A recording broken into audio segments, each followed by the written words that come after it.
आप परम सम्मानित आदरणीय श्री सुरेंद्र नाथ यादव जी अध्यापक साहब कवि जी अपने कलम के माध्यम से बताते हैं ककारा से एक लाइन छोड़ के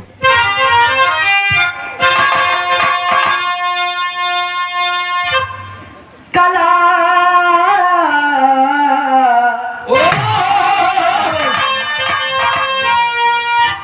कला काव्य से कंठ से कीर्ति है गजल गीत गतिमान गाता है गायक चाँद चसत चछु चहुर चमके जहाँ में प्राण जगाता है जायक तेरे टर कुल्ट की नहीं डर डरी डर सदा ही डहर डगमगा जाएगा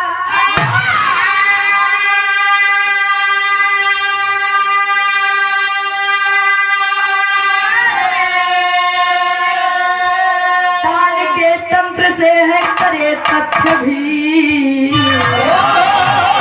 देव के द्वार से रोज पाएगा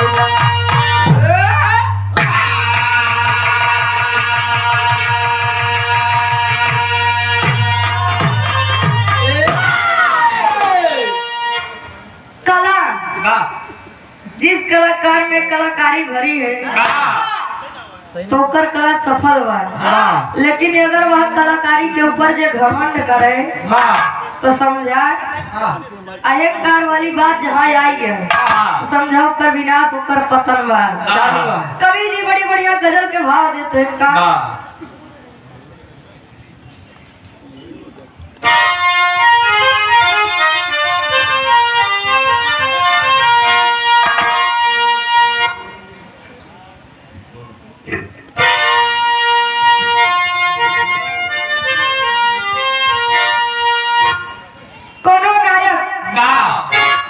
प्यार में धोखा खाया हुआ कहे जा बेवफा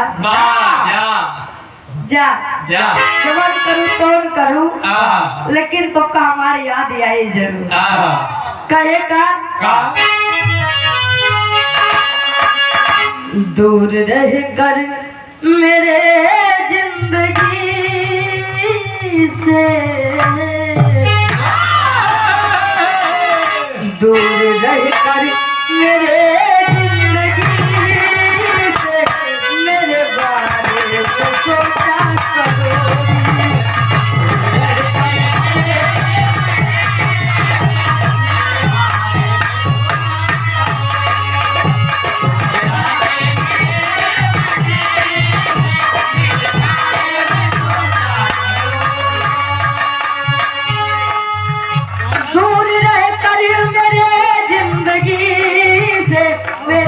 बारे में सोचा करो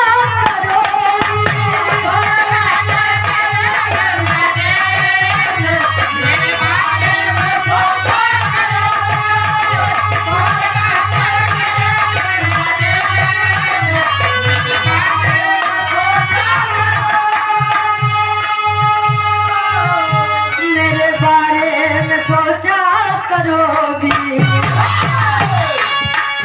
याद आएगी तुमको हमारी याद आएगी तुमको हमारी आईना जल्दी देखा करो याद आएगी तुमको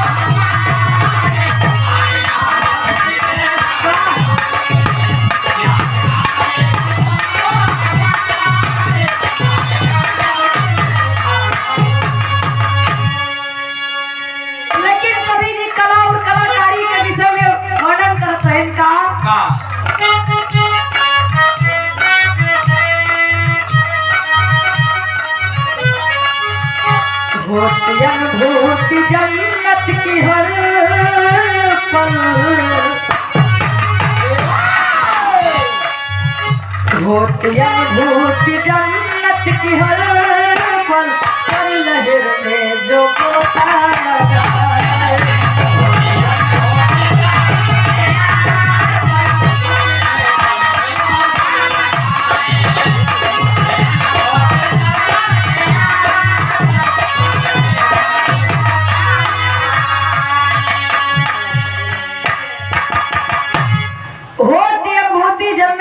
चप्पल स्वर लहर में जो गोता लगाए।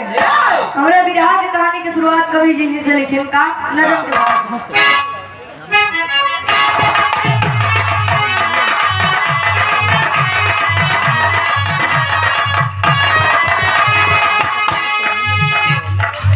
स्वर की साधना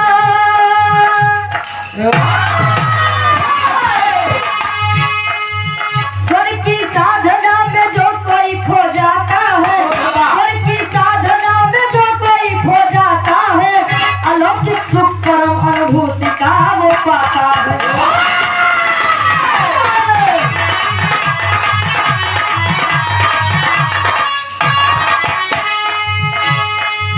मध्य काल में मुगलों का जब साम्राज्य रहा,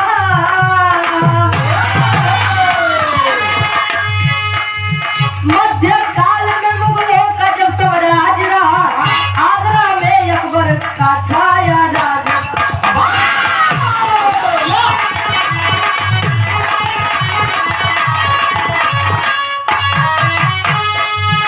एक दिन भोरे भोरे तान को सुन पाया है, एक दिन भोरे भोरे तान को सुन पाया है, साधुओं की टोली दरबार में बुलवाया है।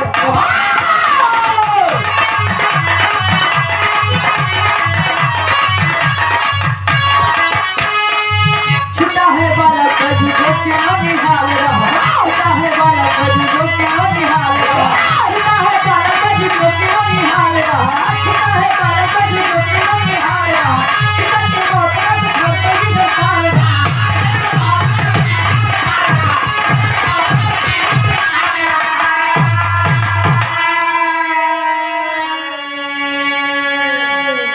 विराह की तनी कहानी आप सब समझ लें। मध्यकाल में ही अपने भारत देश में आगरा में जब अकबर जी के राज चलत रहे, अकबर जी के दरबार में तानसेन जी नवरत्न में से एक तानसेन जी गीत गजल मतलब संगीत के विषय में उनका टक्कर क्यों नहीं ले सकता। जेका भी थोड़ा देखा गाना बजाना करे, बोलवाई के बगली मंच देवाई के मुकाबला करवा दे, अगर मुकाबला में हार जाए तो जान से मार दिया जाता, सूली चढ़वा दे तो भाई। गाना गाओ आज समय में गुनाह आगरा में। एक बार की बात है, साधुओं की टोली अकबर जी के राज दरबार से बहरे जात बा। देखे जब गीत संगीत सुने कहन हमारे दरबार में बिना हमारे अनुमति के ये करे तरी मजाल जो संगीत गाय सके, बुलवा के संगीत के लिए प्रोग्राम रखवाए दे। हार गए सभी साधुओं को फांसी पर चढ़वा दिया गया। वही में एक लड़किया बैजू बालक समझ के छोड़ दिया गया। सोच रहा है कि जिस संगीत की वजह से, जिस गीत की वजह से मेरे पिता की जान गई, उसी संगीत की वजह से तानसेन को सूली पर चढ़वाऊंगा। सोच के चल दिया। गीत लगा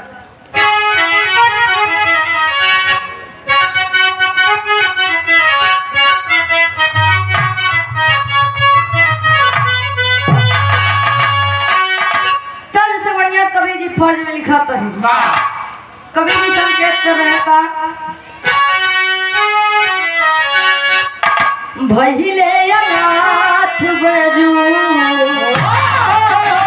भहिले अनाथ बैजू, सोना जहनवा नयनवा से लोर धुरे, नयनवा से लोर धुरे, मिले ना चयनवा नयनवा से लोर धुरे।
पास पहुंचे, 12 साल इसी के लिए रात दिन मेहनत किए।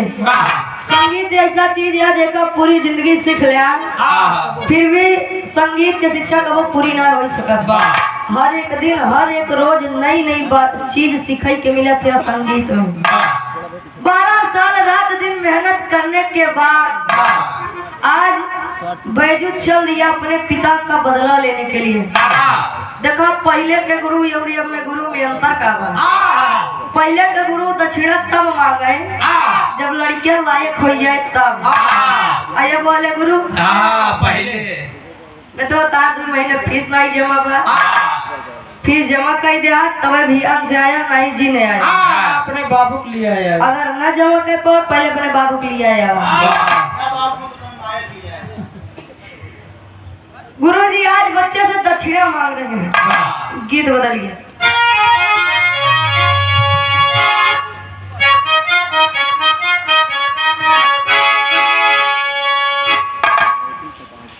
कहा तो गुरुजी का रागिया हो सिखले गुरु के महाजनिया हो सिखले रागिया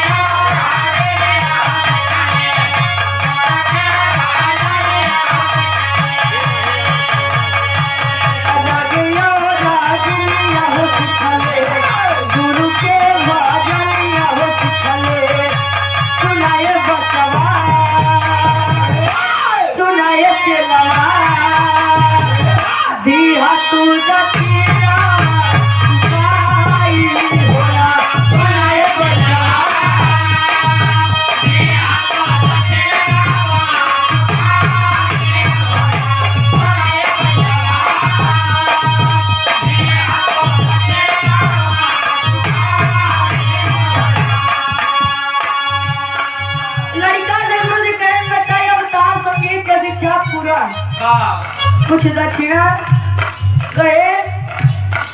गुरुदेव दक्षिणा का बात का करत है। दक्षिणा के बदले अपन जान तक गवाई सके थे। गुरुदेव मांगत है का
घमंड न करे और यह गीत संगीत की वजह से कबो केहू को जान जिले है। इतनी बात सुनता है बैजू सोच रहा है कि 12 साल हम ही पर इतना मेहनत करे रहे। सोचे रहे संगीत की वजह से जो ने हमारे पिता के जान गवा ये संगीत से उनका नीचे दिखाया बरे। अब गुरु जी आप क्या मांग ले पहले के लड़को ऐसे नहीं रहे भैया कहे ये संगीत अगर जान आई ले सके लेकिन नीचा उनका बता सकी थी कि कौनो चीज अपने से बड़ा ना माने चाहिए। अगर तू बाप है तोरो बाप के हुआ भैया हो पहले चेला लोग दे दे अब वाले खाए आवा सारे भाई तो का देखे वही नारियल मिलत बतावा पता ला गुरु नानक के यहाँ गदेला इतना बड़ा बात गुरु ही कैसे देखे पड़ा भैया जमाना है तेरी के भाव में कवि जी भाव देते हैं सब के महानता बताते हैं इनका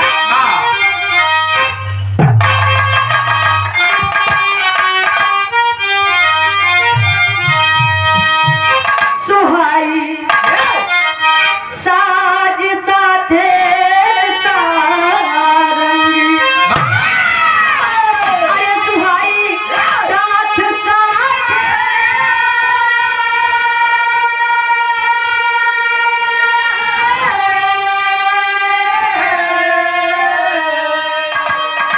सुहाई साज साथे सारंगी स्वर संगीत साधना स्वर्ग सुधा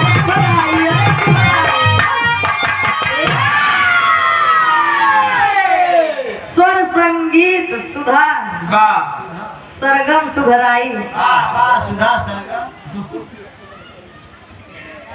सा के महानता कवि जी बताते हैं इतनी बात जैसा बैजू बावरा सुनता है चल दिया आगे लेके कहा आगरा नगरी में पहुंचल ते अपन तान छेड़त है लोग जैसा देखत है देखन में छोट लगे घाव करे गंभीर देखा जब इतना कम उम्र के लड़का इतना बढ़िया गावे तो लोग सोचत है कवि जी भाव देते हैं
बादशाह अकबर तेरे लिए काल बन जाएगा।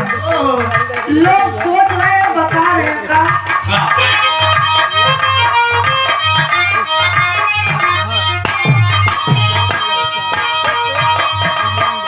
सोनी बदता भले ही कोई पकड़वाई।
लोग सोचते हैं, मना करते हैं कि आज कोने महतारी के आचल सुना हो जाए, कोने घरे के दीपक बुझ जाए।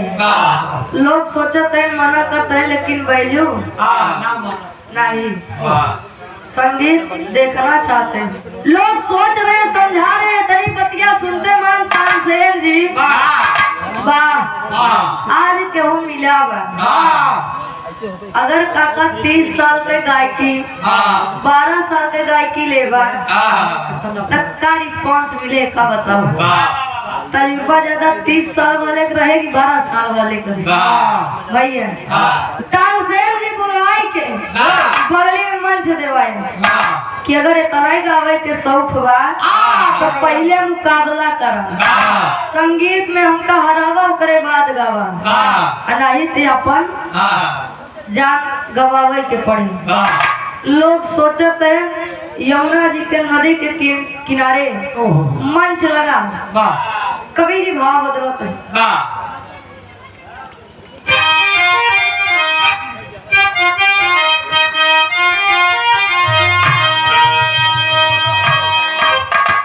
कभी जी बताते हैं बात रही राम जी के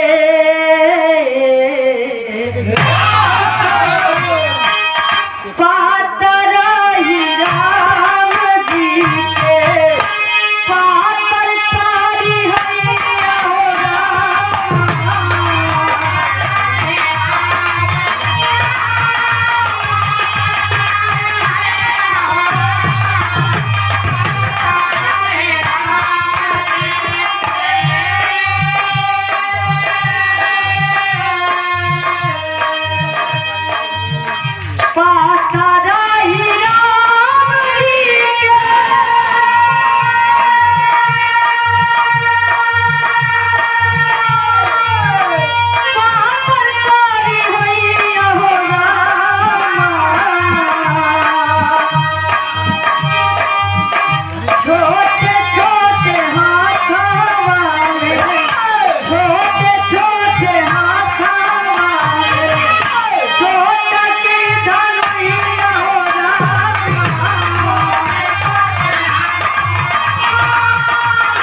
बैठन गावत है वही पलासी राग में। जब राग छेड़े तो लोग सोचते हैं आखिर तानसेन जी के आगे आज तक ये अच्छे नहीं टिक पाए, ये छोट सा लड़का काटे की लोग सोचते हैं आखिर लड़किया गाये का। आज लगत हुआ कि कोनो महतारी के छोट सा लड़का या संगीत के वजह से अपन जान गवाए। तानसेन जी जब गायन तो गायकी के असर से जो संगमरमर के मंच लगा रहा धीरे धीरे पिघले ही लगा वो मीठी आवाज सुन के। और इतनी बतिया देखते मान तानसेन जी वही मजीरा वही में डाल दे, यही मजीरा जौन बजावत जब डाल दे गायकी जैसा बन भाव मंच फिर अपने जैसा कहे कि अगर हमारे गीत के जवाब देख बा गाना गाई के मंच पिघलाई के जवन पत्थर बा जवन मजीरा बा का निकाल के दे दा हम मान जा तो हमसे बड़ा गवैया है। लोग सोचते हैं आज संगीत के वजह से दो जिंदगी चले भैया जे हारे ओकर जान जाए की बा। लोग सोचते हैं जब बैजू अपनी पारी पर गाने बैठता है लोग सिर्फ और सिर्फ चुपचाप बैजू का चेहरा निहारत है, सिर्फ देखा तो है। संगीत पापड़ के भाव में कवि जी लिखा था इनका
आज के गवैयन में का बा उनके आगे इतना यूट्यूब चैनल लाग बा क्यों स्टार क्यों सुपर स्टार क्यों सम्राट क्यों महासम्राट भैया देखा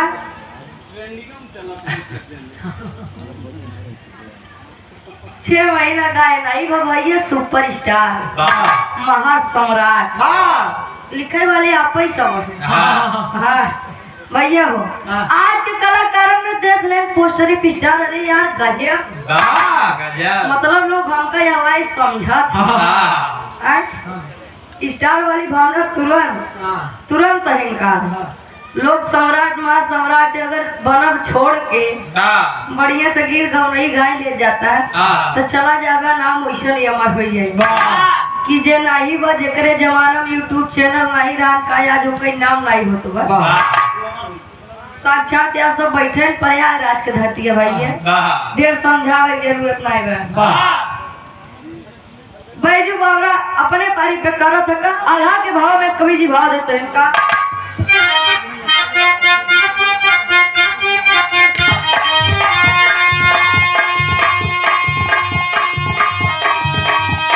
तेरा तन से तब यहाँ पंडगिया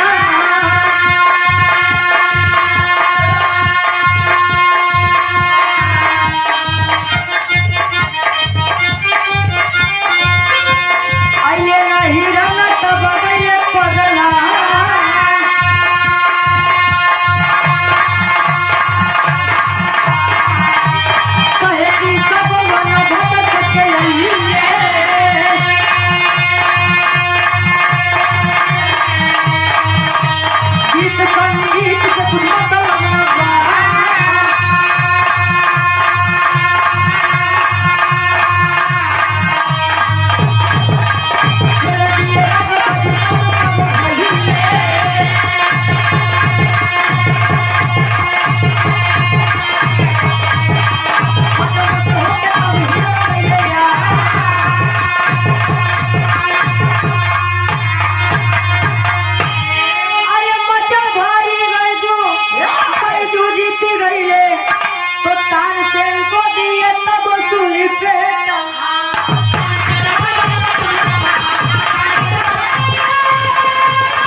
यार जब दोबारा तान से बैठे बैजू की पारी आई, बैजू गावा तहन मजीरा उठाई के दे देन गायकी केसर से मंच पिघल गया।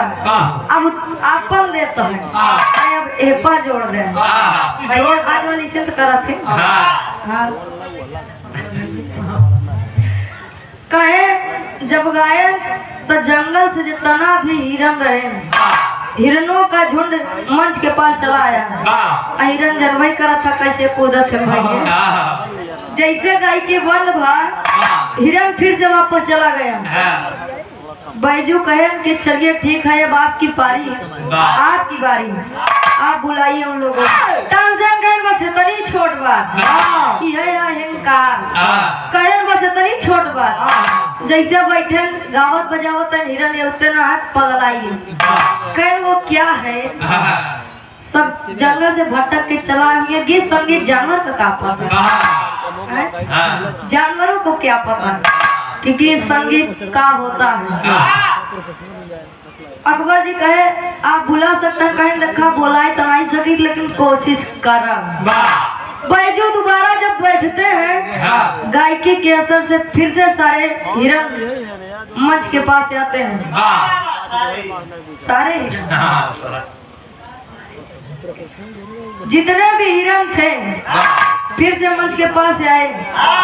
आज शोर होता कि इस कंपटीशन यानी इस प्रोग्राम के विजेता बैजू बावरा को बनाया जाए।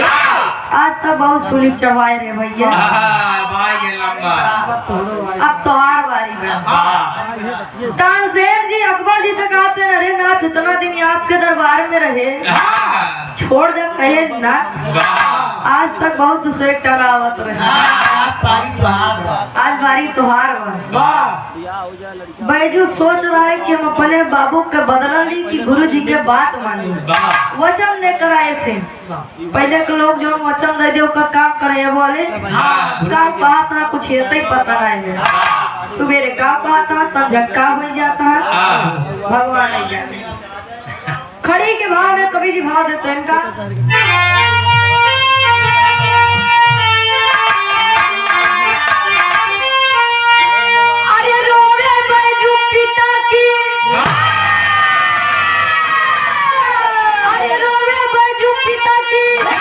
याद में फाटे छतिया अरे तो रोवे बैजू पिता की याद में फाटे छतिया ले ही बदल आया मानी हो गुरु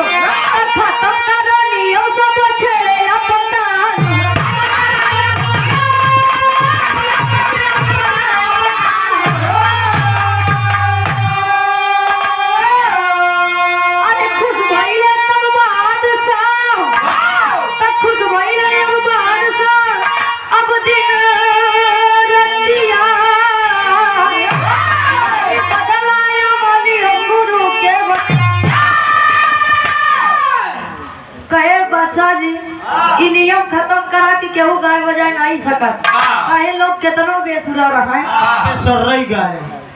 लेकिन अगर वो अकेले में बात खुशी बात तू गाए गुनगुनाए जरूर का करवे जगह को फांसी चढ़वा देगा लाल तिहे कलाकारी कलाकारी को घमंड न करे चाहिए आखिरी में खानदान के पीछे